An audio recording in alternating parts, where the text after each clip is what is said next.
হরে কৃষ্ণ। আজ 17ই আষাঢ় 1431 ও ইংরেজি 2রা জুলাই 2024 মঙ্গলবার একাদশী যোগিনী। এই একাদশী যোগিনীর দিনে আমি শ্রীমদ্ ভাগবতম পাঠ করছি।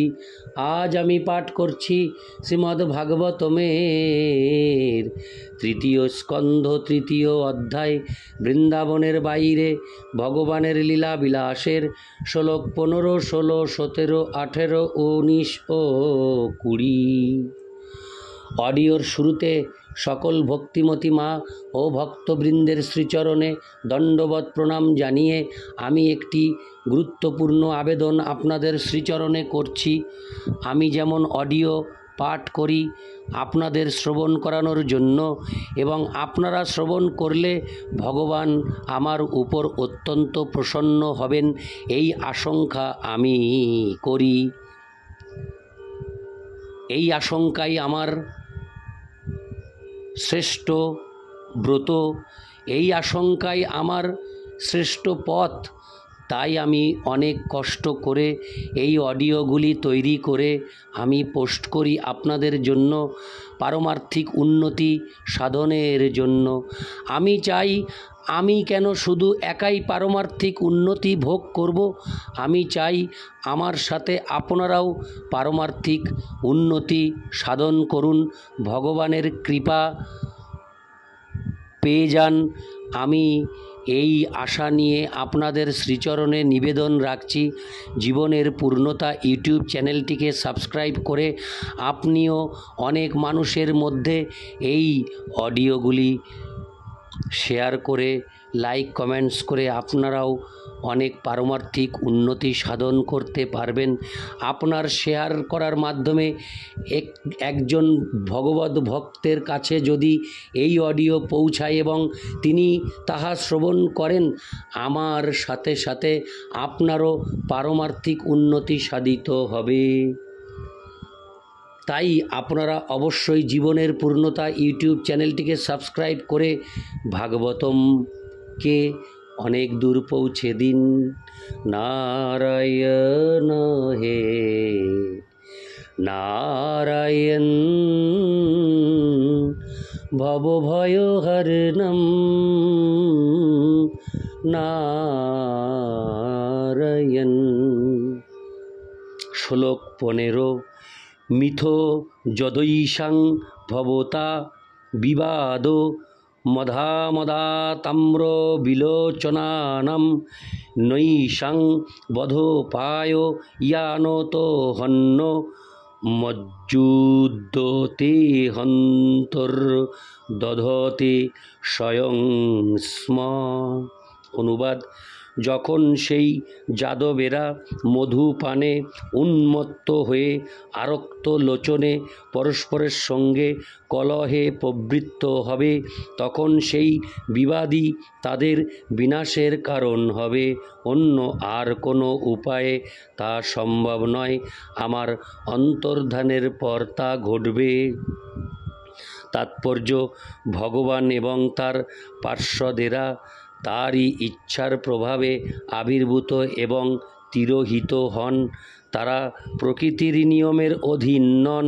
ভগবানের পরিবারের সদস্যদের মারবার শক্তি কারোরই ছিল না, এবং প্রকৃতির নিয়ম অনুসারে তাদের প্রাকৃত মৃত্যুরও কোনো সম্ভাবনা ছিল না। তাই তাদের তিরোভাবের একমাত্র উপায় ছিল পরস্পরের মধ্যে যুদ্ধের অভিনয় করা, যেন তারা মদিরা পান করে নেশাচ্ছন্ন হয়েছিলেন। সেই তথাকথিত যুদ্ধও হয়েছিল ভগবানেরই ইচ্ছায়। তা না হলে তাদের পরস্পরের মধ্যে যুদ্ধ করার কোনো কারণই ছিল না। ঠিক যেমন অর্জুনকে পারিবারিক আসক্তিতে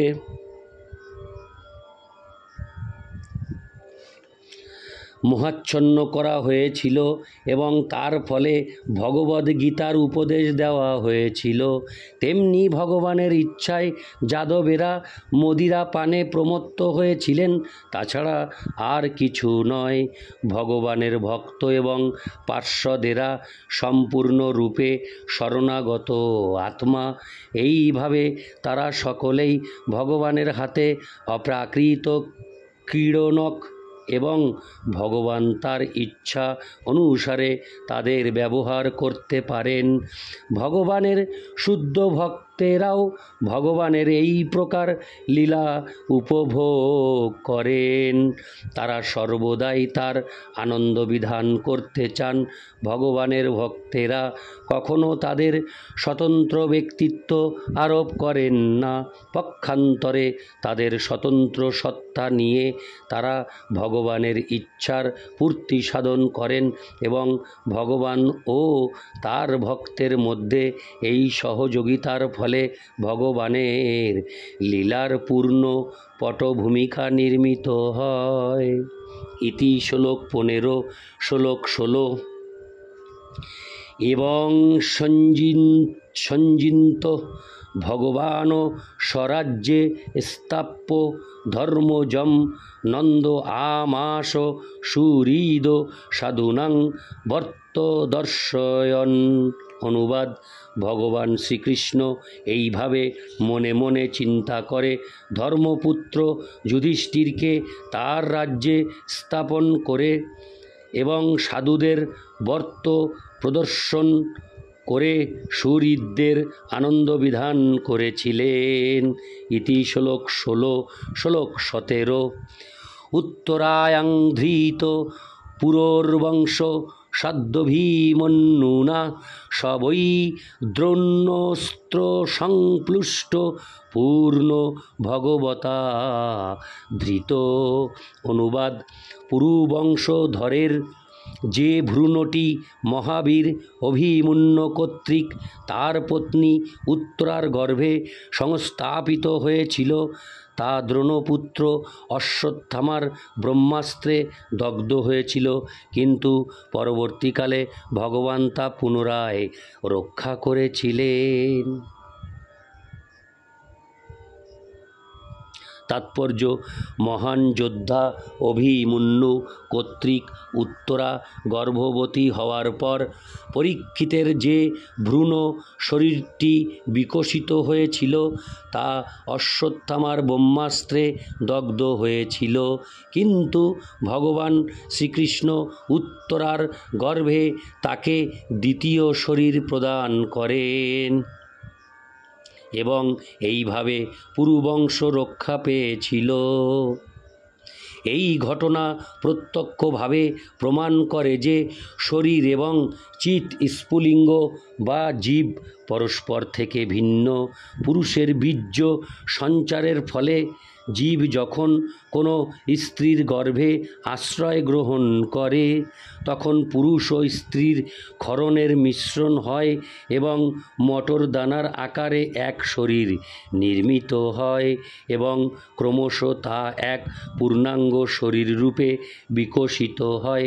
কিন্তু যদি বিকাশশীল ভ্রূণ কোনোভাবে নষ্ট হয়ে যায় তখন জীবকে দ্বিতীয় শরীরে অথবা অন্য কোনো স্ত্রীর গর্ভে আশ্রয় গ্রহণ করতে হয়। যে বিশেষ জীব মহারাজ পুরু বা পাণ্ডবদের বংশধর হওয়ার জন্য মনোনীত হয়েছিলেন তিনি সাধারণ জীব ছিলেন না।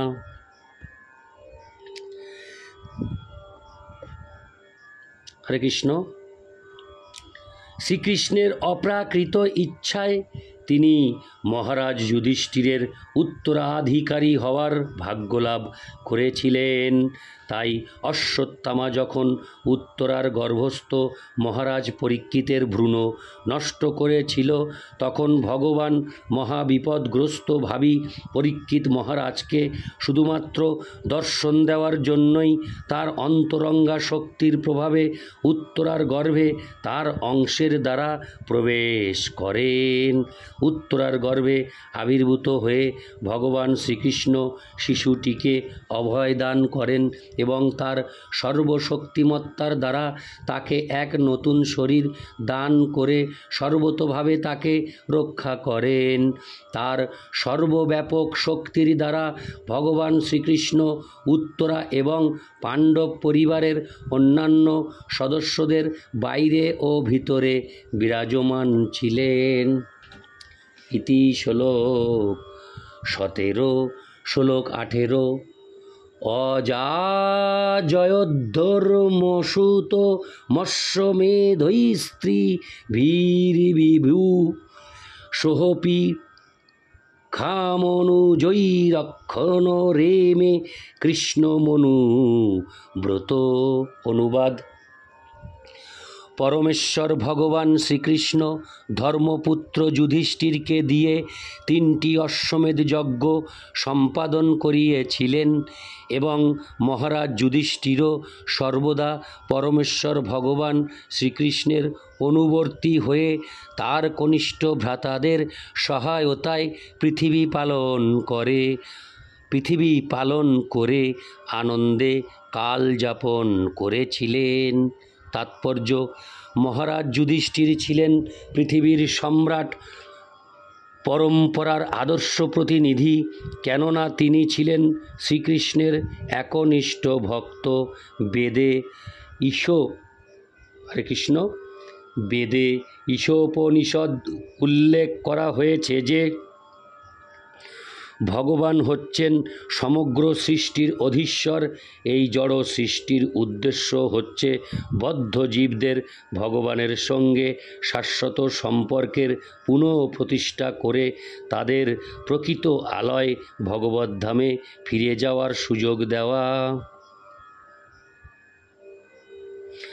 জড় জগতের সমস্ত ব্যবস্থা সেই কার্যক্রম এবং পরিকল্পনা সম্পাদনের জন্য আয়োজিত হয়েছে। যারা সেই পরিকল্পনা লঙ্ঘন করে তাদের প্রকৃতির নিয়মে দণ্ডভোগ করতে হয়, কেননা প্রকৃতি ভগবানের আদেশ অনুসারে কার্য করে। পৃথিবীর রাজা হিসাবে মহারাজ যুধিষ্ঠিরকে অভিষিক্ত করা হয়েছিল ভগবানের প্রতিনিধি স্বরূপ। রাজা সর্বদাই ভগবানের প্রতিনিধি। আদর্শ রাজাকে পরমেশ্বর ভগবানের পরম ইচ্ছার প্রতিনিধিত্ব করতে হয় এবং এই সিদ্ধান্ত অনুসারে মহারাজ যুধিষ্ঠির ছিলেন একজন আদর্শ সম্রাট। মহারাজ যুধিষ্ঠির এবং পরীক্ষিত মহারাজের মতো তার উপযুক্ত উত্তরাধিকারীদের রাজত্বকালে প্রকৃতির পূর্ণ সহযোগিতায় রাজা ও প্রজা উভয়েই সুখী ছিলেন এবং নাগরিকদের সুরক্ষা ও স্বাভাবিক জীবনের আনন্দ সকলের পক্ষেই সুলভ ছিল। ইতি শ্লোক 18, শ্লোক 19। ভগবানপি বিষাত্তা লোকবেদ পথানুগো কামানো শিশেবে দার্বত্তাম শক্ত সাংখ্যমাস্থিত। অনুবাদ: বিশ্ব অন্তর্যামী ভগবান দ্বারকাপুরীতে অবস্থান করে বৈদিক সিদ্ধান্ত অনুসারে জীবনযাপন করে আনন্দ আস্বাদন করেছিলেন। তিনি সাংখ্য দর্শনের নির্দেশ অনুসারে জ্ঞান এবং বৈরাগ্যে অবস্থিত ছিলেন। তাৎপর্য: মহারাজ যুধিষ্ঠির যখন পৃথিবীর সম্রাট ছিলেন তখন শ্রীকৃষ্ণ ছিলেন দ্বারকার রাজা এবং তাই তিনি দ্বারকাধীশ নামে পরিচিত ছিলেন। অন্যান্য অধীনস্থ রাজাদের মতো তিনিও মহারাজ যুধিষ্ঠিরের সাম্রাজ্যের অন্তর্গত ছিলেন। যদিও শ্রীকৃষ্ণ হচ্ছেন সমগ্র সৃষ্টির পরম সম্রাট, তবুও তিনি যখন এই পৃথিবীতে বিরাজ করছিলেন তখন তিনি কখনো বৈদিক নির্দেশ লঙ্ঘন করেননি, কেননা সেগুলি হচ্ছে মানব জীবনের পথ প্রদর্শক। বৈদিক সিদ্ধান্ত অনুসারে মানব জীবন সাংখ্য দর্শনের জ্ঞানের উপর প্রতিষ্ঠিত। সেই অনুসারে নিয়ন্ত্রিত জীবনই হচ্ছে জীবনের আবশ্যকতাসমূহ উপভোগের বাস্তবিক মার্গ। এই প্রকার জ্ঞান অনাসক্তি এবং আচার অনুষ্ঠান ব্যতীত তথাকথিত মানব সভ্যতা আহার পান এবং বিবাহের মাধ্যমে পশুর মতো আনন্দ উপভোগের জীবন ছাড়া আর কিছু নয়। ভগবান তার ইচ্ছা অনুসারে স্বতন্ত্রভাবে আচরণ করছিলেন। তবুও তার ব্যবহারিক উদাহরণের দ্বারা তিনি অনাসক্তি এবং জ্ঞানের সিদ্ধান্তের বিরুদ্ধে জীবনযাপন না করার শিক্ষা প্রদান করেছিলেন। সাংখ্য দর্শনে বিস্তারিতভাবে আলোচনা করা হয়েছে যে জীবনের প্রকৃত সিদ্ধি হচ্ছে জ্ঞান এবং বৈরাগ্য অর্জন করা।